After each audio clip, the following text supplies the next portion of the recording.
అందరికీ ప్రైజ్ లాడండి. దేవునికి మహిమ కలుగును గాక. మరలా మరి ఉదయ కాలము మీతో గడుపుటకు మహిమ, ఘనత, ప్రభావములు కలుగును గాక. చూడండి, మరలా మనము దేవుడు అంటే ఈ లోకంలో మనం అనుకుంటాం ఎంత సత్యంగా ఎంత వరకు అంటే జరిగిపోయినటువంటి కాలంలో, ఇప్పుడు జరుగుతుండే కాలంలో, జరగబోయే కాలంలో కూడా ఇది మామూలే. ఇక్కడ మంచికి కాలం అనేది ఈ భూమి మీద ఉండనే ఉండదు. ఎందుకంటే ఈ భూమి అంతా దుష్టత్వంతో నింపబడిపోయింది. ఈ దుష్టత్వం నుంచి బయటపడే దాని కొరకు దేవుడి యొక్క ప్రణాళికలో ప్రభు అయిన యేసుక్రీస్తు ఈ లోకానికి ఆయన మనల్ని పంపించాడు. ఇది మనము ఎప్పటికీ గమనించుకోవాల్సినటువంటి విషయం. అంతేకానండి, ఆయన మత మార్పిడి కొరకు రాలేదు. ఆయన ఏదో ఒక మతానికి సంబంధించిన వాడు కాదు. సర్వ లోకం కొరకు వచ్చినటువంటి దేవుడు పంపించినటువంటి గొప్ప జీవాహారము, గొప్ప వరమది. అది మనం గ్రహించాల. కాబట్టి ప్రతి ఒక్కరు కూడా తెలుసుకోవాల్సిన విషయం ఏంటంటే, ఏ మాత్రం కూడా సత్యానికి కాలం లేదు, మంచికి కాలం లేదు అనకూడదు. దేవుని ఎవరైతే విశ్వసించి దేవుని యందు నమ్మిక ఉంచి ముందుకు కొనసాగుతారో ఖచ్చితంగా ఆయన సమయంలో ఆయన కలగ చేసుకుంటాడు. ఆయన కలగ చేసుకున్నప్పుడు మనకు మేలు అసలు మనం అడిగిన వాటికంటే, ఊహించిన వాటికంటే అతను చెప్పని సత్యం కానటువంటి ఆ గొప్ప ఆనందంతో దేవుడు ఆ యథార్థవంతులను, సత్యవంతులను ఆ దేవుడు నిలుపుతాడు. అది దేవుడికి ఉండేటువంటి గొప్ప ప్రేమ. ఆయన ఆయన ఎలాంటి వాడంటే ఆయన సత్యానికి స్వరూపి. ఆ సత్యంలో ఉండేటి వాడు ఈ లోకంలో మనం సత్యంలో యథార్థతలో జీవించినప్పుడు ఇంకా మనకు గాక సహాయం ఆయన ఎవరికి చేస్తాడు? తప్పకుండా చేస్తాడు. అయితే ప్రతి దానికి ఒక సమయం అనేది ఉంటుంది. ఇక్కడ ఈ గ్రంథంలో ఈ యొక్క ఆది కాండంలో 37వ అధ్యాయంలో 37వ అధ్యాయంలో యోసేపు అనేటువంటి ఒక నీతిమంతుడు ఉంటాడు. యోసేపు ఎవరంటే యాకోబు యొక్క కుమారుడు. తన రెండో భార్యకు పుట్టినటువంటి మొదటి బిడ్డ. ఆయనకు ఆల్రెడీగా పెద్ద భార్య ఉంది. ఆయనకు 10 మంది కుమార్తెలు ఉన్నారు. ఈయన 11. ఈయనకు ఒక తమ్ముడు ఉంటాడు. ఆ మొత్తం 12 మంది వాళ్ళు. ఇలా వాళ్ళు ఉండేటప్పుడు వాళ్ళు కూడా చాలా సంతోషంగా, సమాధానంగా, మంచి రిచ్గా వాళ్ళు జీవించేటువంటి పరిస్థితులు అనమాట. ఇలాంటి పరిస్థితుల్లో ఈ యొక్క యోసేపు అనేవాడు ఎలాంటి వాడు అంటే సౌమ్యుడిగా, చాలా మంచివాడిగా, అంటే ఎక్కడ కూడా ఇలా ర్యాష్ అనేది ఉండకుండా చాలా సాత్వికుడుగా ఉంటాడు. తండ్రికి ఆయన అంటే చాలా ఇష్టం. ఎందుకంటే వాళ్ళ తల్లికి ఆయనకు చాలా ఇష్టం. ఆయన చనిపోయి ఉంటుంది రెండో భార్య. కాబట్టి ఈ యొక్క అబ్బాయిని చాలా ప్రేమగా చూస్తాడు. ఈ అబ్బాయి కూడా తండ్రితో చాలా మంచిగా మసులుకుంటుంటాడు. ఒకానొక సమయంలో ఈ 10 మంది అన్నదమ్ములు ఎక్కడికి వెళ్ళి ఉంటారంటే ఒక వేరే ఊరికి వెళ్ళి ఉంటారు, పొలాల దగ్గరికి. అంటే ఇక్కడ వాళ్ళకి కావాల్సినటువంటి పంటలు లేక, అక్కడ వాళ్ళ యొక్క పశువులకు కావాల్సినటువంటి ఆ పశుగ్రాహం లేక వాళ్ళు పక్కకు వెళ్ళి ఉంటారు. ఈ యొక్క యోసేపు వాళ్ళ తండ్రి పిలిపించి అంటాడు, నాన్న 10 మంది అన్నలు చాలా రోజుల నుంచి బయటికి వెళ్ళి ఉన్నారు. వాళ్ళు ఎక్కడున్నారో, ఎలాంటి పరిస్థితుల్లో ఉండారో ఒకసారి చూసుకోరమ్మని ఆయన అంటాడు. తప్పకుండా పోతాను నాన్న అంటాడు. అప్పుడు వాళ్ళ నాన్న వాళ్ళ అన్నకి కావాల్సిన ఆహారాన్ని ఇచ్చి వాళ్ళు ఎక్కడున్నారో వాళ్ళ యోగక్షేమాలు కనుక్కోరమ్మంటాడు. ఆయన బయలుదేరతాడు. ఈ బయలుదేరే ముందు ఆయనకి ఒక కల వస్తుంది.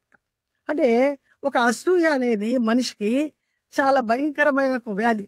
ఈర్ష, ద్వేషము, అసూయ ఇది భయంకరమైన క్యాన్సర్ కంటే, ఎయిడ్స్ వ్యాధుల కంటే కూడా ఇది చాలా భయంకరమైన వ్యాధి. కాబట్టి అవి మనం తీసుకోవాలి. అవి మనల్ని లేకుండా చేసుకోవాలంటే మన వల్ల అయితే కాదు. అది ఎవరి వల్ల అవుతుంది అంటే దేవుని వల్ల మాత్రం అవుతుంది. దేవుని సహాయాన్ని మనం కోరినప్పుడు, దేవుని మీద ఆధారపడినప్పుడు అవన్నీ తొలగించి ప్రభు మన నుంచి అంటే ఖచ్చితంగా ఆయన తొలగిస్తాడు. ఎందుకంటే ఈ లోకము మనది కాదు. ఈ లోకంలో మనం యాత్రికులం.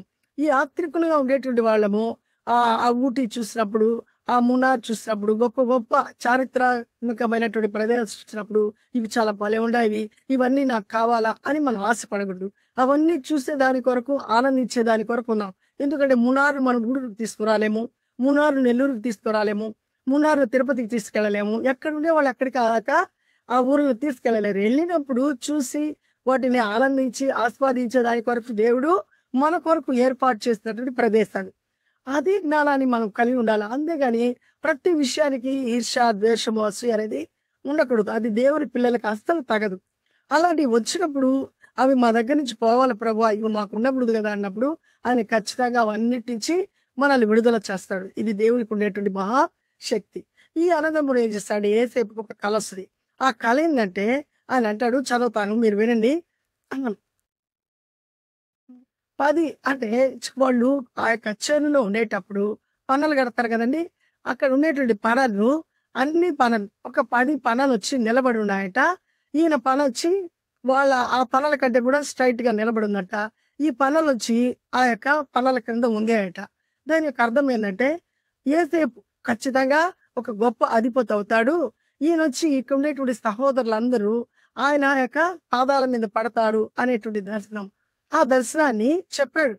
అది దర్శనం అమలు కాలేదు. ఆయన వయసు అప్పుడు దాదాపు 16, 17 సంవత్సరాల టీనేజ్ అబ్బాయి. అలాంటి అబ్బాయికి ఆ కల వస్తే, ఆ కల చెప్తే, ఆ కలను జీర్ణించుకోలేకపోతాడు. అక్కడ ఇంకా ప్రాక్టికల్‌లోకి రాలేదు. కలకే ఆ కలని వాళ్ళు జీర్ణించుకోలేకపోతారు. అంతటితో ఆగకుండా మరొక కల కూడా వస్తది యేసేపుకి. మరలా ఏం చేస్తాడంటే ఆ కలని మరలా చెప్తాడు. ఆ తండ్రితో చెప్తాడు. అన్నదమ్ములు వింటారు. ఆ కల ఏందంటే సూర్య చంద్రులు. సూర్యుడు అంటే తండ్రి, చంద్రుడు అంటే తల్లి. అక్కడ ఉన్నటువంటి ఆ నక్షత్రాలు అంటే మరలా అన్నదమ్ములు. మరలా ఆయన యొక్క మీద సాష్టాంగపడినట్టు ఆయనకొక కల వస్తదనమాట. అది విన్న నాన్నకి కోపం వస్తది. "ఏమిరా మేము తల్లిదండ్రులుగా ఉండేటువంటి మేము, నీ అన్నదమ్ముళ్ళు నీ పాదాల కిందకొస్తామా?" అని ఆయన గద్దిస్తారు. గద్దించినప్పుడు యేసేపు గమ్మునయిపోతాడు. అయితే అన్నదమ్ములకు ఇంకా ఆయన మీద పగొచ్చేస్తది. వీడి అధికారం ఎంత? వీడు మాకంటే చిన్నోడు.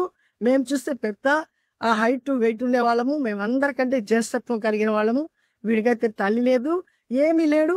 ఈడికి ఏమీ లేకపోయినప్పటికి గూడా ఈయనకి ఇంత పెద్ద కలలొస్తున్నాయి. మరలా ఈయన పెద్ద గొప్పోడైపోతాడట. మేమందరం ఆయనకి సాష్టాంగ నమస్కారం చేస్తామంట అని వాళ్ళు ఒకరినొకరు మాట్లాడుకొని ఆ యొక్క తమ్ముడి మీద వాళ్ళు పగబడతారు.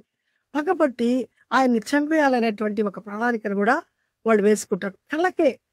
అది రియాలిటీ కాలేదు. ఒక కల. ఆ కల భావం ఆ కళను గురించి చెప్తేనే జీర్ణించుకోలేకపోతారు ఆనాటి అన్నదమ్ములు. ఆనాడే గాదు ఈరోజు గూడా అలాంటి అన్నదమ్ములున్నారు, అక్క చెల్లెళ్ళున్నారు, ఇక బంధువులున్నారు, అందరూ ఉన్నారు. కాబట్టి మనం నేర్చుకోవాల్సిన విషయం ఏంటంటే ఏ కళ అయినా సరే దేవుడికి అసాధ్యమైనది ఏది కూడా లేదు. ఆయన తప్పకుండా ఈ తండ్రి ఏం చేస్తున్నాడంటే ఏదో యేసేపు చెప్తుండేది నిజం. యేసేపు యథార్థంగా ఉంటాడు, మంచోడు. ఎట్టి పరిస్థితుల్లో కూడా చెడుతనం అనేది తన యొక్క జీవితంలో ఇప్పటి వరకు నేను చూడలేదు. కాబట్టి ఆయన చెప్పింది ఇది నిజమే అబద్ధి అని ఆయన హృదయంలో ఆ మనసులో ఏం చేస్తాడంటే ఆ కళను దాచుకుంటాడు. ఆ దాచుకోవటము అది కొంతకాలం అయిపోయిన తర్వాత ఈ ప్రాసెస్ అయిన తర్వాత యేసేపుకు మరలా ఒక 27, 37, 40 సంవత్సరాల వయసు వచ్చిన తర్వాత ఆ కళ నెరవేర్పు జరుగుతుంది. రాబోయేటువంటి వీడియోలో అది కూడా మనము మాట్లాడుకున్నాం. కాబట్టి ఇక్కడ పగ చాలా భయంకరమైంది. ద్వేషము, అసూయ ఇవన్నీ ఏంటంటే మనిషిని ఒక మనిషిని తట్టుకోలేకుండా చేసేటువంటి పరిస్థితులు. తద్వారా మనకు వచ్చేటువంటి ఆదాయం ఏదైనా ఉందంటే మనము ఆ యొక్క పాపాన్ని మూటగట్టుకుంటాం. కాబట్టి పాపాన్ని మూటగట్టుకోకుండా అలాంటి ఈర్ష్య, ద్వేషం, అసూయ అనేది మన చెంతకు రానివ్వకుండా ఎల్లప్పుడూ దేవుని వాక్యంతో మనం కరెక్ట్ అయ్యి మనం జీవించినప్పుడు అది మన దగ్గరకు వస్తది. కానీ ఎలా మనం దాన్ని మన దగ్గర నుంచి దాన్ని తరమాలంటే అది దేవుడిచ్చేటువంటి ఆ సర్వాంగ కవచము. ఆ దేవుని యొక్క వాక్య ఆ ఖడ్గంతో మనం ఏం చేయాలంటే చేయించాలా. సతానా వెళ్ళిపో, ఇలాంటి అసూయ, ఇలాంటి ద్వేషము నా దగ్గరికి రాకూడదు, నేను దానికి సంబంధించిన దానిని కాదు అని మనము అనాల. అలా అన్నప్పుడు అది మన దగ్గర నుంచి వెళ్ళిపోతుంది. కాబట్టి దేవునికి లోబడాలి మనం. అందుకే యాకోబు పత్రికలో మాట ఉంటుంది, దేవునికి లోబడుడి, అప్పుడు మీరు అపవాదిని ఎదురించుడి, వాడు మీ నుండి పారిపోడు. మనం ఎప్పుడైతే దేవునికి లోబడతామో అప్పుడు అపవాది ఏమవుతాడంటే మన దగ్గరికి రోజు వస్తాడు. వాడి పనే అది. అయితే వాడిని మనం జయించాలంటే మనం దేవునికి ఖచ్చితంగా లోబడాల. లోబడితేనే వాడు ఏం చేస్తాడంటే మన దగ్గర నుంచి పారిపోతాడు. కాబట్టి అట్టి కృప మనందరికీ దేవుడు ఇవ్వాలని, ఆ దేవునికి లోబడేటువంటి ఆ జ్ఞానాన్ని నిరంతరం మనం పొందుకుంటూ ఆ దేవుని యొక్క కృప ద్వారా మన విరోధి అయిన అపవాదిని జయిస్తాము. అలాంటి జయ జీవితం దేవుడు మనకి ఇచ్చునుగాక. ఈ దినం ఈ మాటలను దేవుడు సమృద్ధిగా దీనిచ్చునుగాక. మన వినికిల్లో చిన్న ప్రార్థన చేసుకున్నాం. మహాగణుడా, జీవం కలిగిన దేవ, జీవాధిపతి నీ స్తోత్రమయ్యా. ఇంతవరకు నాయన యేసేపును ప్రభువా మా వినికిల్లో మీరు ఉంచినందుకు, ఆయన యొక్క జీవితంలో ఆయనకు వచ్చినటువంటి కళల ద్వారా అన్నదమ్ములు ఎలా ఈర్ష్యపడ్డారు, తండ్రి కూడా బాధ కలిగిందో అది మాకు తెలియచేస్తారయ్యా. కేవలం కలకే నా తండ్రి జీర్ణించుకోలేనట్టి పరిస్థితులు లోకంలో ఉంటున్నాయి ప్రభా. ఇంకా నా తండ్రి ప్రభా, ఈ లోకంలో అన్నీ కలిగినప్పుడు ఇంకా ద్వేషము, అసూయ, ఈ పగ అనేది నాయన ఇది కామనే కదా నాయన. కానీ ప్రభా, వీటి అన్నిటి నుంచి మేము విడుదల పొందాలని, వీటి ద్వారా మేము పాపంలో పడిపోకుండా ఆ నిత్య నరకంలోనికి పోకుండా మేము ఉండాలని మా కొరకు నా తండ్రి ప్రభా మీరు వచ్చి మమ్మల్ని బలపరిచి ఇదిగో పాపం నుంచి తప్పించి సత్యంలో నడిపిస్తున్నారు. ఇందుని బట్టి మీకు కృతజ్ఞతాస్తులు చెల్లిస్తున్నాం నాయన. ఇదిగో వాక్యం విన్న బిడ్డలు ప్రభా, ఈ వీడియోని ఎవరైతే చూస్తున్నారో వాళ్ళ జీవితాల్లో ఏ విధమైనటువంటి ఆయా అసూయ, ద్వేషము, ఇలాంటి నాయన వపలేనితనం ఇలాంటివి ఉన్నాయో అవన్నీ ప్రభా మీ వాక్య ఖడ్గం ద్వారా అవన్నిటి నుంచి వాళ్ళు విడుదల పొందుకున్నట్టు కృపను అనుగ్రహించి కుటుంబాలకు కావాల్సిన అవసరతలు, అక్కర్లు, వాళ్ళ అవసరతల్లో ప్రభా ప్రతిదీ ప్రభా మీ మహిమస్సు వచ్చి అనుగ్రహించి బలపరిచి ఇదిగో దేవుడు గొప్పవాడు, మా జీవితంలో ఈ కార్యం చేస్తాడు అని నాయన ప్రభా సాక్ష్యం చెప్పే విధంగా ప్రతి ఒక్కరి జీవితాన్ని మార్చి బలపరచమని, ఇదిగో యొక్క షాలోమ్ గాస్పెల్ మినిస్ట్రీ ద్వారా ఇస్తున్నటువంటి వాక్యం ప్రభా సర్వ లోకానికి చేరు విధంగా ప్రతి ఒక్కరు వినే విధంగా మీరు కృపను చూపించి ఆశీర్వదించి మీరే మహింపరచబడమని యేసయ్య పరిశుద్ధ నామములో అడిగి ప్రతిమాలు వేడుకుంటున్నాం ప్రభా తండ్రి. ఆమేన్. అందరికీ ప్రైజ్ లాడండి. God bless you. షేర్ చేయండి, సబ్స్క్రైబ్ చేసుకోండి, లైక్ చేయటం మర్చిపోబాకండి. దేవుడు మనల్ని మన కుటుంబాన్ని దీవించును గాక. దేవుని చిత్తమైతే రేపటి దినం మరలా కలుసుకుందాం. షాలోమ్.